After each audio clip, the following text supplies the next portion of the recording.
Hello armies, এতক্ষণে নিশ্চয়ই তোমরা সবাই জানা গেছো যে আমাদের শেষরা না মানে থুক্কু মাননীয় হারামজাদা হাইবি কোম্পানি নিশ্চিত করছে যে আমাদের জাতির জামাই তেইয়ং রিলেশনশিপে আছে, কিন্তু বেড়ারা হেডা কয় নাই হেতি কার লগে রিলেশনশিপে আছে। তো এবার আমি তোমাদের বইলা দিতেছি তেইয়ং আসলে কার সাথে রিলেশনশিপে আছে। আসলে হইছে কি আর্মিস, যা লজ্জার ব্যাপার সেপার তাও কইতেই হইব, হেতি না আসলে আমার লগেই রিলেশনশিপে আছে। এখন তোমরা কান্নাকাটি থামাইয়া তাড়াতাড়ি পার্লারে যাও, সাজুগুজু কইরা আসো। এই মাসের 32 তারিখে আমাদের বিয়া, তোমরা সবাই চলে আসবা কেমন?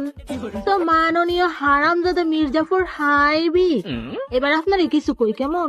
শালার বেডা, কয়দিন পর পর নাটক শুরু করো, মামতাবাজি পাইছো? কয়দিন পর পর আমাদের 7 রাজার পিছনে কুত্তার মতো পড়ে থাকো, লজ্জা নাই তোমাদের? তোমাদের এই নাটক তো সস্তা হয়ে গেছে, নতুন কিছু করো।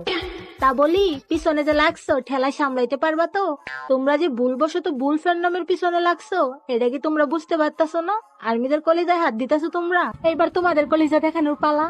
কিছুদিন পর পর তোমার নানার ঘরের নাতিরা আকাম করে, আর হে আকাম ডাকতে যাইয়া আমাদের 7 রাজার নামে অপবাদ দাও, তাই না মির্জাফরের দল? তবে কি জানো তো, এবার আর তোমাদেরকে ছাড় দেওয়া যাইব না। আমাদের 7 রাজার জন্য যেমন আর্মিরা মরতেও পারে তেমন মারতেও পারে, মনে রাখো। শালার বেডা, আমার তো ইচ্ছা করতেছে এক্ষুনি তার ডট ডটে যায় উষ্টা মেরে সোজা উপরে পাঠাই দিবে। তো মাননীয় হারামজাদা মির্জাফর হেবি, আপনাদের জন্য না সামনে ভয়ঙ্কর কিছু অপেক্ষা করতেছে, জাস্ট ওয়েট এন্ড সি। হাইবি, এবার সবাই চলে আসছে তোমাদেরকে গুগল ফাঁদ দেখানোর। যাদের নাম বেসা পরিচিতি পাইছো, এখন তাদেরকেই বাস দেওয়ার চেষ্টা করতেছো।